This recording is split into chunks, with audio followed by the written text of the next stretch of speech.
Nous étions sur l'actualité camerounaise avec l'arrestation de l'opposant Maurice Kamto et Credo Tété. La question est de savoir, Maurice Kamto, qui a pratiqué Paul Biya, doit savoir qu'en se mettant dans cette situation, il risque ça et il ne doit pas être surpris. Oui, je disais tantôt que ça ne devrait pas être une surprise pour M. Maurice Kamto parce qu'il a eu à jouer un rôle très important dans un des gouvernements de M. Paul Biya.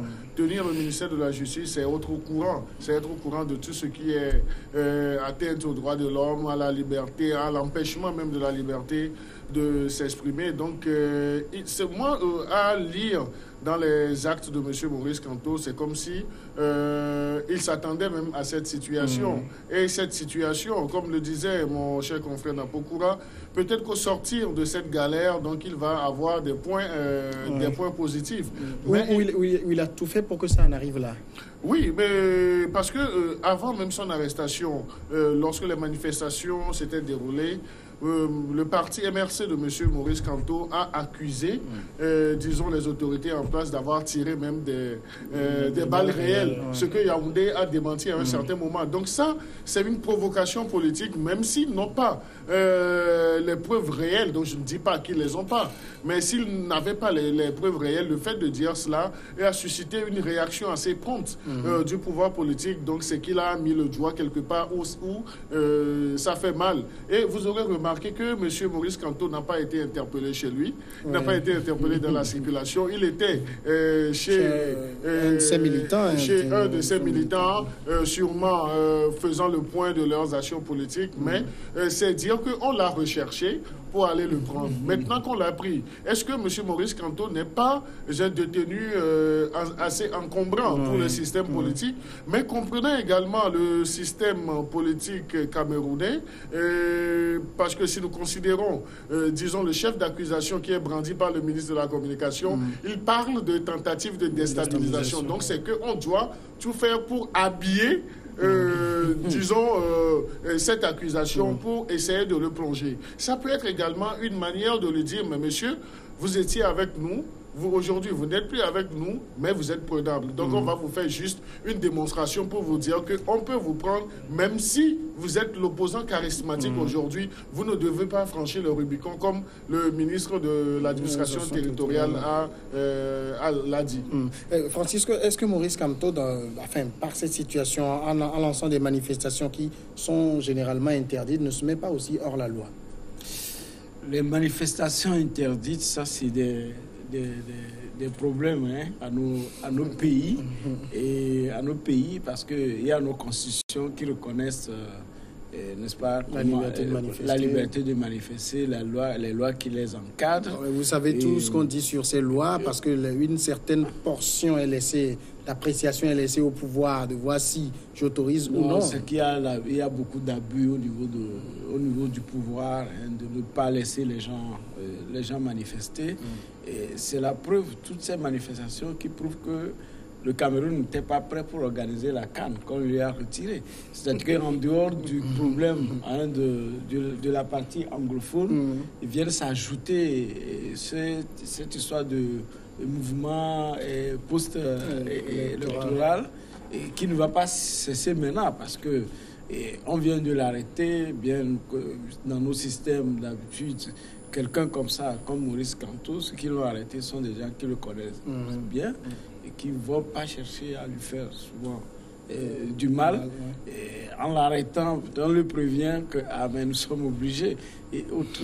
Mais c'est que tôt ou tard, nos dirigeants africains, ceux qui s'accrochent au pouvoir, doivent savoir que ça ne va pas être éternel. C'est qu'à un moment donné, il faut organiser sa sortie et partir bien aujourd'hui, après et tout ce que lui-même se dit avoir fait pour le Cameroun. Ainsi, aujourd'hui, on le malmène ici et là et sera obligé d'arrêter ses anciens collaborateurs et qu'on tue le peuple pour lui, pour qu'il reste. Je ne sais pas ce qu'il aura fait pour ce Cameroun.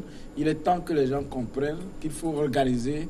Il est sorti, là, il a déjà fait, je crois, c'est son 6e ou 7e mandat. Et donc, même quand on parle de mandat, le nombre d'années à la tête du pays, 36 ans. Et voilà, qu'il est moins même au pays, présent au pays, il est toujours à l'extérieur et puis il gouverne par délégation, vous voyez. Donc, il est temps que... Et puis, Mugabe partait, ils ont tout fait pour lui arranger une retraite paisible, et qu'il le fasse et qu'il se sorte, et puis progressivement, que nos pays rentrent, n'est-ce pas, dans ce cycle de démocratie qui ne fait du mal à personne, plutôt que ça donne de la compétition et aussi, disons, ça libère les énergies parce que quand on sait que c'est tournant et que ça peut aller partout d'ici au lendemain, c'est plus beau et ça construit le pays. Horus, Maurice Kamto, c'est aussi peut-être ce prototype d'opposants principaux qui savent que bon, on m'arrête, on me fera rien, quelques jours après on va me relâcher, mais au moins j'aurai attiré les regards de la communauté nationale, des organisations de défense des droits de l'homme sur le pays. Mais c'est ça, c'est en fait, grosso modo, actuellement dans le monde, c'est plus on a de la médiatisation, plus on a la chance de pouvoir se placer avantageusement. Là, ils étaient plusieurs candidats de l'opposition à affronter Paul Biya. Actuellement, ils se positionnent comme étant la figure de proue. Donc, à chaque fois qu'il y aura des répressions, à chaque fois qu'il y aura des interdictions de manifestations, à chaque fois qu'il y aura de la violence gratuite, ben, cela mettra en exergue les défaillances de l'État camerounais. Il faut comprendre quand même, je pense, quelque chose aussi au niveau des États africains, disons, et cela, quels que soient les pays, c'est que les gens sortent manifester quand l'appareil d'État est grippé. Quand il n'y a plus quand les recours essentiels qui permettent aux populations de s'exprimer sont considérés comme viciés. Donc, à un moment, ça s'est vu, on l'a vu dans plusieurs pays, à un moment, on a une population qui ne se reconnaît pas forcément dans les urnes, où on a, même le taux de participation à chacune des élections qui est vicié, on a toute une région qui ne participe limite pas aux élections, on a un gouvernement qui est remis en question, et forcément, oui, les gens vont se ranger derrière un homme qui connaît les rouages du système, et même plus vicieusement, qui a sûrement des complices, ou même des personnes qui, un tant soit peu, sont beaucoup plus flexibles en ce qui concerne son cas à l'intérieur du système. Alors, quand on observe la majeure partie des États africains, moi, je donnerais 2 cas, mis à part peut-être, je trouve le cas exceptionnel de l'Afrique du Sud et de quelques pays où on a vraiment une démocratie correctement rodée. On a le cas un peu à la Bouteflika, où on a quelqu'un qui s'éternise au pouvoir avec tout un clan derrière qui tripatouille. Non, il a la santé, il a toutes les aptitudes pour et tout ça. Et puis on a la nouvelle méthode qui consiste à faire une alternance, mais tout en conservant, tout en permettant au clan qui est là de conserver les principaux leviers. Donc on est en train d'assister à ça un peu au niveau du Congo. On a un président, mais avec tout le clan Kabila qui est derrière et qui tient les rouages. Zimbabwe, avec Mugabe qui est parti, on a une alternance. Mais maintenant, les gens se rendent compte que la ZANU-PF est toujours là. Donc petit à petit, il y a on va dire des systèmes en griffe qui se dessinent pour un temps soit peu, alors pas satisfaire les exigences du peuple, mais un temps soit peu lui donner les perspectives d'une alternance, même si elle n'est pas parfaite. D'accord. On passe au second sujet maintenant, c'est le Sénégal. Le candidat de la coalition IDI 2019 veut mettre tous les atouts de son côté pour la présidentielle du 24 février prochain, après avoir enrôlé des leaders comme Thierno Bokoum, Maître El Hadj Hadji Diouf. Idrissa Seck est en train de démarcher des leaders de l'opposition pour renforcer son parti. La politique a ceci d'insaisissable, d'imprévu et même d'intéressant, que les vérités d'hier ne sont jamais ou forcément celles d'aujourd'hui. Et ce n'est pas l'ancien Premier ministre Idrissa Seck qui dira le contraire. Déclaré définitivement perdu après la fameuse épisode Makabaka, le chef de file Orange se signale aujourd'hui comme celui qui va rafler le plus de récalés. La plupart d'entre eux vont le soutenir au détriment d'Ousmane Sonko, Madické Niang et Issa Sall, les 3 autres candidats à cette élection présidentielle. Je signale qu'il y a 5 candidats, dont le sortant Macky Sall. Alors, Idrissa Seck, est-ce que déjà ce n'est pas le candidat par défaut? Parce que ce n'est pas forcément celui qu'on attendait aussi du parti socialiste. Oui, non, c'est un candidat de la situation, donc je dis par défaut, donc je ne sais pas, parce que rien ne dit qu'avec ceux qui sont écartés, qu'ils pourraient valablement leur ravir la vedette. Mais c'est aujourd'hui l'homme de la situation, et il est dans une logique, comme vous l'avez dit, mais moi je dirais plutôt, il est dans une logique de campagne de recherche de soutien. Parce que c'est vrai, c'est quelqu'un qui a pratiqué aussi le pouvoir à un certain moment, pendant au moins 2 à 3 ans. Donc il a pratiqué la gouvernance du pays, donc il sait. Et ce n'est pas, disons, son premier jeu politique que de se présenter à une présidentielle, parce qu'il a, je ne sais pas si on peut parler de l'expérience dans les élections, dans la participation aux élections présidentielles. Mais aujourd'hui, avec, disons, le rejet des candidatures de l'ancien maire de Dakar, et puis du fils de Abdoulaye Wade. Donc c'est lui qui est aujourd'hui la solution intermédiaire, ou bien la plus plausible. Et il a du boulot à faire, parce que derrière lui, il y a également 3 autres candidats, mais il y a également des recalés qui peuvent se pencher d'un côté ou de l'autre. Ou bien ces personnes même qui ont un poids politique et qui auraient voulu manifester leur intérêt politique afin de se positionner dans la course électorale, mais qui malheureusement n'ont pas eu cette chance-là. Donc, monsieur Idrissa Seck doit beaucoup plus atomiser son travail dans cette période de recherche de soutien, parce qu'il en a besoin. Il en a besoin. Le président sortant, qui est candidat à sa propre succession, a des leviers déjà avec lui.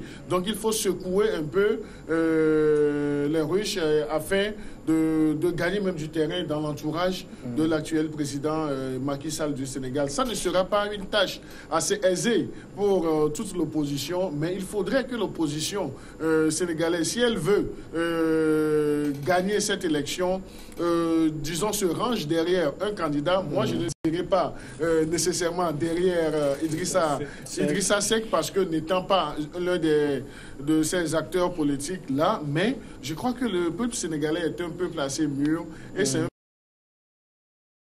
peuple qui sait toujours raison de M. Macky Sall. Donc personne ne le vend. Tout le monde pensait que Wade allait avoir son 3e mandat. Oui, que Wade allait avoir son 3e mandat et autres. Et vous voyez même l'histoire politique même de Macky Sall. Macky Sall a eu également à pratiquer Wade jusqu'à un certain niveau. Donc, il a, si M. Idrissa Seck, que tout le monde dit aujourd'hui que c'est lui qui va fédérer, ou bien qui est en train de fédérer les énergies au sein de l'opposition, si les opposants, ses compères de l'opposition sont réellement sérieux, conséquents derrière lui, donc je crois que ça peut gêner un tant soit peu, disons, M. Macky Sall, qui, au-delà de tout ce qu'il fait, comme le bling-bling, n'est pas sûr, cache une certaine peur concernant sa possible réélection. Donc on sent que le monsieur tisse des toiles d'araignée partout et il actionne même des choses. Donc il fait, comme le font tous les chefs d'État qui veulent, il fait aujourd'hui des action d'éclat pour endormir les gens. Maintenant, quel est le langage politique que l'opposition doit tenir? Donc, c'est là toute la question. Donc, si c'est pour dire alternance pour alternance, non. Mais il faut poser le projet de société de M. Macky Sall qu'il a amené au pouvoir, voir les insuffisances, communiquer sur cela. L'avantage des candidats de l'opposition, c'est qu'eux, ils n'ont pas de bilan à faire parce qu'ils n'ont pas encore exercé le pouvoir. Mais le bilan qu'ils ont à faire, c'est un bilan critique de celui qui est au pouvoir. Donc, c'est l'avantage de toute opposition. Malheureusement, nos oppositions sont, disons, gangrénées par, disons, des soucis de leadership qui font qu'à la fin de la course, ils se retrouvent très diminués. Alors, Francisco, est-ce qu'il ne fallait pas peut-être faire la dynamique dans le sens contraire, c'est-à-dire chercher l'union de l'opposition pour avoir un seul face à Macky Sall? Non, ici, nous sommes à une élection à deux tours. Oui, mais Macky veut gagner un coup KO. Non, ça va être difficile. Ça va être difficile au Sénégal. Et sinon, ça c'est déjà passé. Dans le Wade. Oui, ça c'est le temps de Wade. Maintenant, les choses ont beaucoup évolué. Que pour gagner au premier tour, et KO, comme ils le disent, c'est compliqué. Et au Sénégal, ça va être compliqué. Souvent, c'est le deuxième tour. Même contre Wade, Macky Sall avait gagné au second tour. Et c'était grâce, n'est-ce pas, aux apports d'Idrissa Seck et autres qui avaient appelé, parce que eux, il était aussi candidat, mais il s'est fait que ils avaient appelé à un boycott. Ils étaient dans un regroupement, je crois, M23, et qui, en fait, avait dit par rapport à comment Wade avait miné le terrain, puisque de la campagne.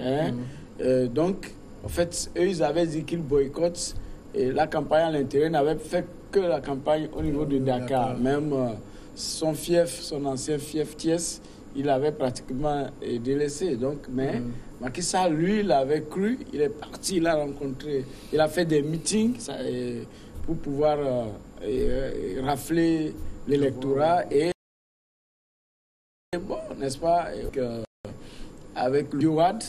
Et donc tout le monde avait appelé à ce que Macky Sall soit le président. Et puis effectivement, il a été élu. Après, ils ont fait le gouvernement de Macky Sall, mais ça n'a pas duré. Un an après, il a craqué la porte, mais il n'est pas parti avec tout le groupe. D'autres sont restés. Donc, en fait, c'est quand même aussi un homme d'État, et pour avoir pratiqué longtemps le système, je crois depuis 2004, il était au cœur du système. Donc, aujourd'hui, il s'agit des gens qui connaissent la gouvernance, qui s'affrontent. On ne va pas dire qu'il y a un grand écart entre eux tous, sauf que Macky Sall, comme Credo l'a dit, a déjà fait la présidence et il doit un bilan. Mais de l'autre côté également, il s'agit des opposants qui maîtrisent ce qu'on appelle également la gouvernance, qui proposent. Parce que lorsque, devant la jeunesse, il leur dit des right place, donc on mettra le meilleur à ce qui occupera le poste qui lui convient et autres. Donc il est en train de battre campagne et on verra au premier tour si c'est les deux qui sortent. Et donc il y aura vraiment les ralliements et on verra ce que ça va donner. Mais ce qui inquiète quand vous voyez comment la justice sénégalaise aussi fonctionne, et c'est comme on est retombé dans l'ancien temps d'Abdou Diouf, mais la société civile sénégalaise est très, très forte et très puissante. On va toujours compter sur cette société civile pour que les choses se passent dans de bonnes conditions. En tout cas, Horus, dans cette campagne de ralliement, entre les autres candidats que sont... il y a quand même... je vais retrouver leur nom sur ma fiche. Vous avez Ousmane Sonko, Issa Sall, Madické Niang. Idrissa Seck semble être en pole position pour faire des ralliements. Alors oui, alors, déjà c'est pas une personnalité nouvelle. Il était connu. Il était déjà là au temps de Wade. Et il connaît très bien le Sénégal. Il connaît bien le Sénégal, il connaît bien le rouage du pouvoir. Il avait déjà eu d'ailleurs des frictions avec Karim Wade parce qu'il y avait il faut pas toucher à Karim Wade et tout ça. Donc, après je pense que c'est Macky Sall qui s'y est frotté. Bien entendu, il ne va pas remporter les élections qui vont suivre, mais c'est vrai que c'est une personnalité étonnante. Vous voulez dire que c'est gagné d'avance pour Macky Sall? Macky Sall a beaucoup de chance parce que, je dis, la plupart des figures de proue qu'il aurait pu affronter, qui tant soit peu auraient pu le secouer. Vous pensez à Khalifa Sall et Karim Wade. Bon, c'est vrai que Karim Wade, on en parle beaucoup, mais je vous signale que lors des dernières législatives, Karim Wade a perdu, même dans son propre bureau de vote. Oui, mais les élections africaines, elles sont plutôt particulières. On sent qu'il y a quand même une grosse mécanique, une grosse machine derrière lui, et on sent qu'il y a un exercice de communication qui tend à le légitimer. Le phénomène de Karim Wade est plutôt étonnant parce que c'est quelqu'un qui vient pratiquement de nulle part, si ce n'est l'appui qu'il a de son père. Alors la même chose pour le maire de Dakar qui est connu certes, mais il n'avait pas par exemple l'envergure qu'il a maintenant. Même chose pour Idrissa Seck qui était une figure de proue et qui à un moment va dégringoler sans que on ne comprenne pourquoi. Alors, est-ce qu'il va réussir à mobiliser autour de lui les politiques sénégalais, je sais pas, ils sont coriaces. Hein. Ça se voit qu'on ne les ramène pas facilement en griffe à la mangeoire. Ils sont assez coriaces. Ils ont une société civile dynamique, comme le disait Francisco. Tout à l'heure, on parlait de Wade, mais je pense que Macky Sall a beaucoup capitalisé sur l'influence des mouvements citoyens. En l'occurrence, il y en a marre. Tout à l'heure, on parlait du Cameroun, on a parlé de Maurice Kamto, mais on n'a pas parlé de toutes les personnes qui ont été arrêtées avec lui. En l'occurrence, le rappeur Valsero, qui a un certain poids quand même dans la société civile. Donc, je pense qu'au niveau du Sénégal, ce que j'aime bien au Sénégal, c'est tout le dynamisme de leur démocratie. Alors, il y a le jeu des institutions, comme on a vu pour la justice, où à un moment on a évincé de manière très vicieuse certains candidats, hein, avec des papiers, avec voilà, tout ce qu'il y a comme preuve. Il y a les chefs religieux, la confrérie des Mourides, des Tidjanes qui ont leur influence. Il y a, malgré cela, l'indépendance du peuple sénégalais qui, malgré, comment dirais-je, l'influence de ces chefs religieux, le dynamisme de ces politiques qui se tirent à boulet rouge dessus, ben voilà, conserve quelque part son choix critique. Donc je trouve que tout ça, ça fait le jeu de la démocratie et c'est quelque chose de beau. Ce n'est pas une démocratie parfaite, parce qu'il n'y en a pas en fait. Mais c'est plaisant de pouvoir suivre, je sais pas, le palais de justice avec un certain nombre de choses qui se disent, d'avoir des politiques qui vont s'attaquer sur des programmes concrets, d'avoir des tentatives de ralliement. Par exemple, moi, j'ai été très étonné, par exemple, du ralliement de Ousmane Tanor Dieng, qui était une figure du proue de la politique sénégalaise et qui, étonnamment, se range tout gentiment, tout sagement du côté de Macky Sall. Je pense qu'il y a aussi cette image-là aussi et ça, c'est une image, disons, c'est un questionnement qui va appartenir à tous les citoyens africains, c'est quel type de développement pour l'Afrique? Je m'explique.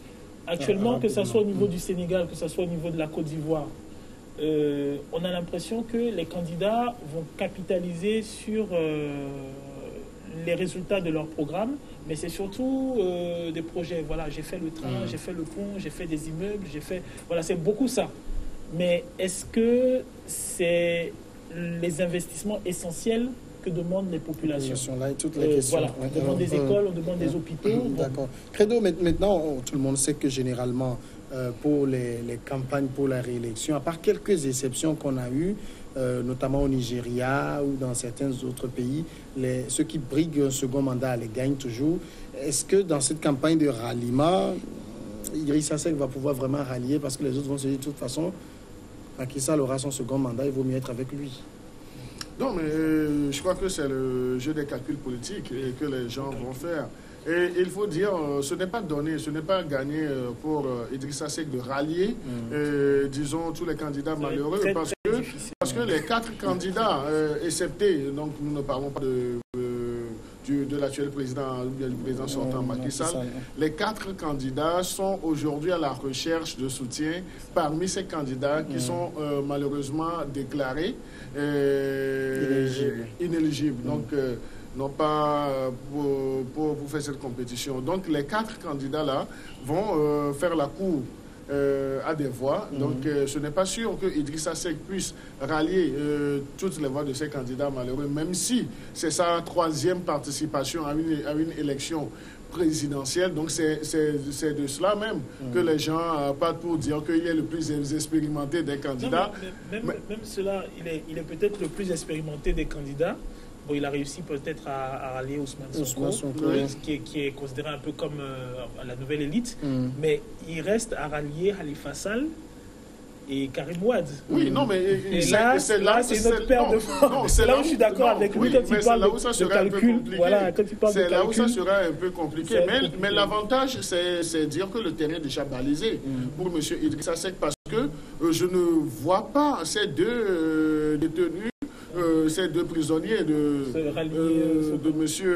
Macky Sall se rallier à quelqu'un qui leur a fait du mal et autres. Mais la politique est ce qu'on connaît, mais il y a beaucoup plus de probabilités que ces gens-là ne fonctionnent pas avec Macky Sall dans cette élection. Donc maintenant, quel est le langage? Quelles sont les garanties? Ou bien quel est l'argumentaire autour duquel M. Idrissa Seck va convaincre les deux d'appeler leurs militants à le soutenir? Parce que les militants de ces deux-là n'attendent que des signaux, des appels pour se rallier ou bien pour agir dans un sens donné. Maintenant, c'est là où le problème est beaucoup plus crucial pour Idrissa Seck, et c'est comment arriver à rallier les deux-là sur sa candidature et à mobiliser. Donc c'est là où réside le problème.